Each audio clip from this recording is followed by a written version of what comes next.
வணக்கம். கேளுங்கள் பாஸ் சேனலுக்காக. இப்போ நம்ம முன்னாடியெல்லாம் ரேஷன் கார்டு வாங்குறப்போ ரொம்ப கஷ்டப்பட்டு வாங்கிட்டு இருந்தோம். யாருக்குன்னா காசு கொடுத்துருவோம், அவங்க அப்ளை பண்ண சொல்லுவோம், அப்ளை பண்ணி வராது. 1 மாதம் ஆகும், 2 மாதம் ஆகும், 6 மாதம் ஆகும், வருஷ கணக்கில் ஆகும். இப்போ அந்த மாதிரி எந்த விதமான கஷ்டமும் இல்லைங்க. ரொம்ப ஈஸி, ஆன்லைனில் பண்ணிட்டாங்க.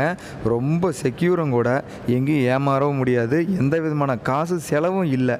ரொம்ப அதனால் இந்த வீடியோ பயனுள்ளதாக இருக்கும் உங்களுக்கு கண்டிப்பாக. அதனால் இந்த வீடியோவை ஸ்கிப் பண்ணாமல் முழுசாக பாருங்கள். வெறும் 10 நிமிஷம் தான் பார்த்தா போதும். நீங்கள் கண்டிப்பாக உங்கள் வீட்டிலேருந்தே நீங்கள் இதை அப்ளை பண்ணிக்கலாம். இப்போது நம்ம வீடியோக்குள்ளே போகலாம் வாங்க. பார்த்தீங்கன்னா அந்த அட்ரஸ் பாரில் tnpds.gov.in அப்படின்னு அட்ரஸ் பாரில் அடித்து என்டர் பண்ணிங்க. இதை நீங்கள் கொடுத்த உடனே நேராக நம்ம தமிழக அரசோட வெப்சைட்டுக்குள்ளே போகும். இது தமிழ்நாடு கவர்மெண்ட். இதில் மின்னணு அட்டை விண்ணப்பிக்க அப்படின்னு ஒரு ஆப்ஷன் இருக்கும். அதை ஜஸ்ட் கிளிக் பண்ணுங்கள், போதுமானது. கிளிக் பண்ணிங்கன்னா அடுத்த பேஜுக்கு போகும். இதில் கொடுக்க போகிற நேமெல்லாம் நான் கற்பனையாக கொடுக்குறேன். அதனால் இதில் யாரோட பேரும் நான் கொடுக்கல, உங்களுடைய இதுக்காக நான் கொடுக்குறேன். நீங்கள் அதை பார்க்கலாம். இதில் பாருங்கள், இங்கிலீஷில் நீங்கள் முருகேசன் டைப் பண்ணிடலாம். இங்கிலீஷில் அடிக்கிறதுலலாம் உங்களுக்கு டைப் பண்ணுறதுல எந்த விதமான பிரச்சனையும் இருக்காது. ஆனால் இதில் தமிழில் டைப் பண்ணும்போது உங்களுக்கு பிரச்சனைகள் வரும். அதை நான் எப்படி சால்வ் பண்ணுறதுன்னு நான் உங்களுக்கு சொல்கிறேன். அப்போது இங்கிலீஷில் பேர் அடிச்சிட்டேன் நான். அதுக்கு அடுத்து பார்த்திங்கன்னா தமிழில் டைப் பண்ண போகிறோம். நேமு, அப்புறம் அப்பா பேர், அதுக்கப்புறம் அட்ரஸ் உங்களோட ஸ்ட்ரீட்டு, அதுக்கப்புறம் ஃபுல் அட்ரஸை நீங்கள் கொடுக்கணும். உங்கள் ரேஷன் கார்டில் எந்த மாதிரி அட்ரஸ் இருக்கணுமோ அந்த மாதிரி அட்ரஸ் இங்கே டைப் பண்ணிங்க. அதுக்கடுத்து இப்போ தமிழில் பார்த்திங்கன்னா நீங்கள் என்ன பேர் அடிக்கணுமோ அதை இங்கிலீஷில் அடிச்சுட்டு ஜஸ்ட்டு ஒரு ஸ்பேஸ் என்டர் பண்ணால் போதும், அந்த பேர் வந்துடும். மறுபடியும் பாருங்கள், உங்களுக்கு எந்த பேர் அடிக்கணுமோ அதை அடிச்சுட்டு ஜஸ்ட்டு ஒரு ஸ்பேஸ் மட்டும் கிளிக் பண்ணிங்கன்னா அந்த பேர் வந்துடும். அப்படியும் உங்களுக்கு கஷ்டமாக இருக்கா, பக்கத்தில் இருக்கிற அந்த பென்சில் மாதிரி இருக்கிற மார்க்கை கிளிக் பண்ணுங்கள். தமிழ் எழுத்துக்கள் அப்படியே வரும். நீங்கள் அதே மாதிரி ஏதோ ஒரு பேர் நடேசன் அப்படின்னு எடுத்துக்கிட்டிங்கன்னா நான், அப்புறம் டே, அப்புறம் சா, அப்புறம் இன் அப்படி கிளிக் பண்ணிவிட்டு இதை க்ளோஸ் பண்ணிட்டீங்கன்னா பின்னாடி உங்களுக்கு அந்த எழுத்து வந்துட்டுருக்கும். நீங்கள் அந்த மாதிரியும் பண்ணிக்கலாம். ரெண்டு விதமாகவும் உங்களுக்கு இந்த நம்ம தமிழில் எழுதுறதை ஈஸியாக பண்ணிக்கலாம். நெக்ஸ்ட் பார்த்திங்கன்னா அதே மாதிரி இங்கிலீஷில் எப்படி கொடுத்தீங்களோ அதே மாதிரி தமிழ்லேயும் நீங்கள் அடிங்க. கோயில்னா KOIL அப்படி அடித்தா போதுமானது. கோயில்னு அதுவே வந்துடும். அதுக்கப்புறம் தெருவுக்கு தமிழில் தான் தெருவுனே அடிச்சிருங்க, THERUன்னு சொல்லிட்டு ஸ்பேஸ் கொடுத்தா போதும், முழுவதுமாக அந்த இது வந்துடும். இதே மாதிரி தான் எல்லாமே உங்களுக்கு தமிழ் அடிக்கிறது, இங்கிலீஷுக்கும் தமிழுக்கும் ஈஸியாக வந்துடும். நெக்ஸ்ட் பார்த்திங்கன்னா உங்களுடைய டிஸ்ட்ரிக்டை நீங்கள் தேர்ந்தெடுக்க போகிறீங்க.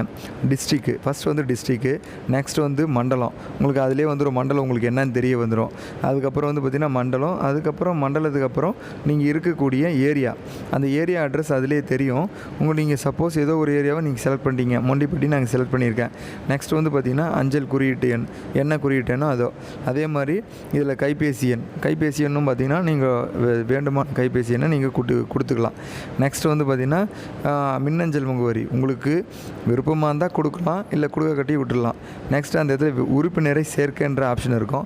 அதுக்கும் முன்னாடி பார்த்திங்கன்னா மேலே உங்களுடைய ஃபோட்டோவை ஆட் பண்ணியிருக்க மாட்டீங்க, அங்கே பதிவேற்றன்னு ஒரு ஆப்ஷன் இருக்கும். அதை கிளிக் பண்ணிங்கன்னா உங்கள் கம்ப்யூட்டரில் எந்த இடத்துல நீங்கள் ஃபோட்டோ வச்சுருக்கீங்களோ அந்த இடத்த அது காட்டும். எந்த இடத்துல நீங்கள் வச்சுருக்கீங்களோ அதை காட்டி செலக்ட் பண்ணி ஓப்பன் கொடுத்தீங்கன்னா அந்த இடத்துல அந்த ஃபோட்டோ வந்துடும்.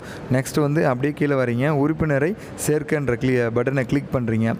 அப்போ பார்த்திங்கன்னா உறுப்பினரோட டீட்டெயில் எல்லாம் கேட்கும். அதுக்கு நீங்கள் டீட்டெயில் எல்லாம் எடுத்து வச்சுக்கணும்.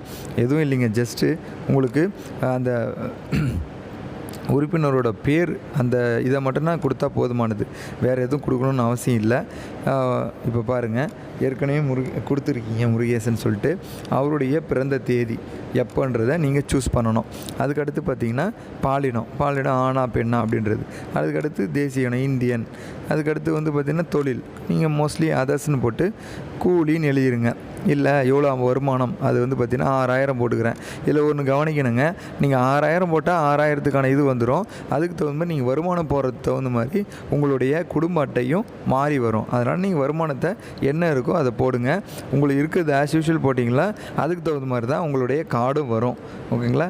இப்போது கட்டாயம் இந்த இடத்துல ஆதார் கார்டு எண்ணை கொடுத்தே ஆகணும். இல்லை நான் ஆதார் கார்டு அட்டை எண்ணெல்லாம் கொடுக்க மாட்டேன் அப்படின்னு சொன்னீங்கன்னா கண்டிப்பாக இது வராது. எது இங்கே உங்களுக்கு ரேஷன் கார்டு கட்டாயம் கண்டிப்பாக வராது. அதனால் ஆதார் கார்டு என்ன கட்டாயம் நீங்கள் தெரிவிங்க. அப்படி தெரிவித்தா மட்டும் தான் இது பண்ண முடியும். இதில் ஒரு சின்ன ட்விஸ்ட் என்னென்னா 5 வயசுக்குள்ளே இருக்கிறவங்களுக்கு ஆதார் கார்டு நம்பரை நீங்கள் சொல்லணும்னு அவசியம் கிடையாது. ஆனால் 5 வயசுக்கு மேலே இருந்தால் கண்டிப்பாக உங்கள் குடும்ப உறுப்பினர்களோட பேரில் ஆதார் கார்டு கட்டாயம் தேவை. அந்த ஆதார் கார்டு எண்ணை போட்டால் தான் நெக்ஸ்ட்டு ஸ்டெப்புக்கே போகும். அடுத்து வந்து பார்த்திங்கன்னா அந்த ஆதார் கார்டையை நீங்கள் தேர்ந்தெடுக்கிறீங்க. ஆதார் கார்டோட ஃபோட்டோ எங்கே இருக்கோ அதை செலக்ட் பண்ணி அதே மாதிரி அந்த ஆதார் கார்டு என்ன ஃபோட்டோவையும் நீங்கள் சூஸ் பண்ணி இதில் அப்லோட் பண்ணணும். இதில் 1 MB வரைக்கும் நீங்கள் வந்து அப்லோட் பண்ணலாங்க. அதனால் ஒன்றும் பிரச்சனை இல்லை. நீங்கள் மோஸ்ட்லி உங்களுடைய ஃபோட்டோஸ் வந்து மொபைல்லேருந்து எடுத்திங்கன்னா 1 MB வரைக்கும் வரும். நீங்கள் வேணும்னா எடிட் பண்ணுற ஆப்ஷன் கேட்டிங்கன்னா அதையும் நான் சொல்லித்தரேன். இப்போ வந்து 1 MBக்கு இப்போ கிளிக் பண்ணிவிட்டு பதிவேற்றுன்னு கிளிக் பண்ணிங்கன்னா அந்த பதிவேற்றப்பட்டதுன்னு வந்துடும். பதிவேற்றப்பட்டது நெக்ஸ்ட் அந்த உறுப்பினரோட விவரத்தை சேமி அப்படின்னு ஆப்ஷன் இருக்கும். உறுப்பினர் விவரம் வெற்றிகரமாக சேர்க்கப்பட்டதுன்னு வரும். நெக்ஸ்ட் வந்து பார்த்திங்கன்னா அடுத்து உங்களுக்கு இன்னொரு உறுப்பினரை சேர்க்கன்னு கொடுங்க. இல்லைனா அட்டை வகையை தேர்வு செஞ்சுக்கங்க. அட்டையில் நோ கமாடிட்டி அட்டைன்னு ஒன்று இருக்கும், இன்னொன்று அரிசி அட்டைன்னு ஒன்று இருக்கும், சர்க்கரை அட்டைன்னு ஒன்று இருக்கும். மற்றவை அது தேவையில்லை உங்களுக்கு. அரிசி அட்டை மட்டும்தான் எல்லாத்துக்கும் உண்டானது. இந்த சர்க்கரை அட்டையோ சர்க்கரைக்கு மட்டும் பண்டமில்லாதது வந்து ஒரு ஐடி ப்ரூஃபுக்கு மட்டும்தான். இப்போ குடியிருப்பு சான்று ஏகப்பட்டது இருக்குங்க. அதில் வந்து பார்த்திங்கன்னா மின்சார அட்டை அந்த மாதிரி நிறைய இருக்குது. ஆனால் உங்களுக்கு ஏற்கனவே நீங்கள் ஆதார் அட்டை இருக்குது இல்லையா, அதனால் ஆதார் அட்டை இருந்தால் மட்டும் போதுமானது. மறுபடியும் அந்த ஆதார் அட்டையை செலக்ட் பண்ணிவிட்டு அதை சூஸ் பண்ணி ஓப்பன் கொடுங்க. அதே மாதிரி அதோட ஃபைல் என்னென்ன இருக்குதுன்னு பார்த்துங்க. ஆதார் அட்டை, வங்கி பாஸ்புக்கு, அதாவது நம்ம கேஸ் பாஸ்புக்கு, சொந்த வீடு இருக்கு இல்லையா அதோட இது ரசீதி, பாஸ்போர்ட்டு, வாடகை ஒப்பந்த பத்திரம், இந்த குடிசை மத்த வாரியத்தில் ஒதுக்கிட்டு ஆணை, தொலைபேசி கட்டணம், வாக்காளர் அடையாள அட்டை எது இருந்தாலே கொடுக்கலாம். இப்போ வந்து அதுக்கான இதை வந்து நம்ம இப்போங்க சூஸ் பண்ணி அப்லோட் பண்ணணும். இப்போ நீங்கள் கொடுத்தீங்களோ அதோட ஃபோட்டோ மேலே அப்லோட் பண்ணால் தான் அது வந்து வெற்றிகரமாக போகும். இப்போது அப்லோட் பண்ணியாச்சுங்க, பதிவேற்றிட்டு இப்போ எரிவாயு இணைப்பு இருக்கா இல்லையான்னு பற்றி கேட்குறாங்க. இது உண்மையை சொல்லிடுங்க. இருந்தால் இருந்துன்னு சொல்லுங்கள், இல்லைனா இல்லைன்றங்க. ஏன்னா கண்டிப்பாக நீங்கள் ஆதார் கார்டு அதில் கொடுத்துருப்பீங்க. அது மூலமாக ஈஸியாக கண்டுபிடிச்சிருவாங்க. இருக்குன்னு சொல்லிடுங்க. ஒரு இணைப்பா 2 இணைப்பா உங்கள் வீட்டில் இருக்கிறவங்க பேரில் 2 இணைப்பு இருந்துச்சுன்னா இன்னொருத்தர் பேர் அதே லிஸ்ட்டில் இருந்தாங்கன்னா 1 2ன்றது கரெக்டாக சொல்லுங்கள். அதோட வகையை கூட கேட்குறாங்க. ஹெச்பியா, பாரத்தா, இண்டானான்னு சொல்லிட்டு. இதெல்லாம் இல்லைன்னு ஜஸ்ட்டு கிளிக் பண்ணிட்டு கீழே ஒரு உறுதிமொழி இருக்கும். அதை டிக் பண்ணிவிட்டு பதிவு செய்ய அதை ஒரு முறை படித்து பார்த்துங்க. படித்தா உங்களுக்கு தெரியும். அது டேர்ம்ஸ் அண்ட் கண்டிஷன் கொஞ்சம் கடுமையாக தான் இருக்கும். பதிவு செய்யன்னு சொல்லிட்டு கொடுத்து கிளிக் பண்ணிவிடுங்க. இப்போ பதிவு செய்ய கிளிக் பண்ணிங்கன்னா அடுத்த ஸ்டேஜ் உங்களுக்கு திரும்ப அதவே வந்து உறுதிப்படுத்துறது கேட்கும். ஏன்னா தவறாக எதனா போட்டிருக்கீங்களா ஒரு முறை பார்த்துட்டு உறுதி செய்ய அப்படின்றத கிளிக் பண்ண சொல்லணும். அதனால் மேலேருந்து கீழே வரைக்கும் எல்லாத்தையும் சரி பார்த்துருங்க. ஒரு உறுதி செய்ய அப்படின்ற பட்டன் அனுப்புங்க. இப்போ பார்த்தீங்கன்னா உங்களுக்கு மின்னணு அட்டை விண்ணப்பம் வெற்றிகரமாக சமர்ப்பிக்கப்பட்டதுன்னு வரும். அதில் குறிப்பு எண்ணும் வரும். இதில் என்ன ஒரு விஷயம்னா அந்த குறிப்பு எண்ணை வச்சுக்கிட்டு அதோட விண்ணப்பத்தின் நிலையை ஈஸியாக தெரிஞ்சுக்கலாம். அந்த குறிப்பு எண் இருக்கு இல்லையா அதை வச்சுட்டு இப்போ மின்னணு அட்டையின் விண்ணப்ப நிலைன்னு போட்டுட்டு கிளிக் பண்ணிங்கன்னா அங்கே வந்து உங்களுடைய அந்த நம்பரை கிளிக் பண்ணிங்கன்னா அந்த இடத்துல உங்களுக்கு எல்லா டீட்டெயிலும் வரும். இப்போ கோரிக்கை என்ன ஸ்டேஜில் இருக்குது அப்படின்றது வரைக்கும் தெரியும். மேலும் அதை நம்ம டவுன்லோடு கூட பண்ணிக்கலாம், சேவ் பண்ணி வச்சுக்கலாம் ஃப்யூச்சர் ரெஃபரன்ஸுக்கு. ஒவ்வொரு ஸ்டேஜ் பை ஸ்டேஜாக எந்த இடத்துல போயிருக்குன்ற விவரம் முதல் கொண்டு எல்லா டீட்டெயிலும் நீங்கள் வீட்டில் இருந்தபடி ஆன்லைன்லேயே தெரிஞ்சுக்கலாம். இதில் வந்து அவங்க வந்து ஃபோன் பண்ணி உங்களை கூப்பிடுவாங்க. அப்படி சப்போஸ் அவங்க கால் பண்ணி கூப்பிடலைன்னா பக்கத்தில் இருக்கிற வட்ட வழங்கல் அலுவலகத்தை போய் பாருங்கள். அது மோஸ்ட்லி தாலுக்கா ஆஃபீஸில் இருக்கும். சில இடங்களில் வேறு தனியாக ஆஃபீஸ் இருக்கும். கண்டிப்பாக இந்த இதை வந்து நீங்கள் ஆன்லைன்லேயே பார்த்துக்கலாம், நீங்கள் மேப் பண்ணிக்கலாம். இப்போ எந்த இடத்துல இருக்குது, வெரிஃபிகேஷன் முடிச்சிட்டாங்களா இல்லை முடிக்கலையா, இப்போ ரிஜெக்ட் பண்ணவே முடியாது. அவங்க பாருங்கள், துறை சரிபார்ப்பு, தாலுக்கா வழங்கல் அதிகாரி ஒப்பம் எல்லாமே இருக்குது. இதை நீங்கள் உங்கள் கிட்ட இருக்கிற டவுன்லோட் பண்ண ரிசிப்டை வச்சுட்டு நீங்கள் வந்து நுகர்வோர் இதிலே வந்து நீங்கள் இது பண்ணலாம், கேஸ் போடலாம். அந்த அளவுக்கு எதற்காக ரிஜெக்ட் பண்ணாங்கன்ற காரணத்தை கரெக்டாக சொல்லணும். அதனால் இந்த மாதிரி எளிய முறையில் உறுப்பினர் சேர்க்கிறது, முகவரி மாற்றம் செய்கிறது, குடும்ப தலைவரை மாற்றுறது, குடும்ப உறுப்பினர் நீக்கிறது, இந்த மாதிரி எல்லா விதமான டவுட்டுகள் எது இருந்தாலையும் எங்கிட்ட கேளுங்க. நான் கண்டிப்பாக அதுக்கு தனித்தனியாக வீடியோஸ் போடுறேன். இது ரொம்ப எளிமையான முறை. யாருக்கிட்டையும் போய் எங்கேயும் நிற்க வேண்டிய அவசியம் இல்லை. அலுவலகமாக ஏறி இறங்கணும்னு அவசியமே கிடையாது. இதை பற்றி எந்த டவுட்டாக இருந்தாலும் எனக்கு கமெண்ட் பண்ணுங்கள். நன்றி, வணக்கம்.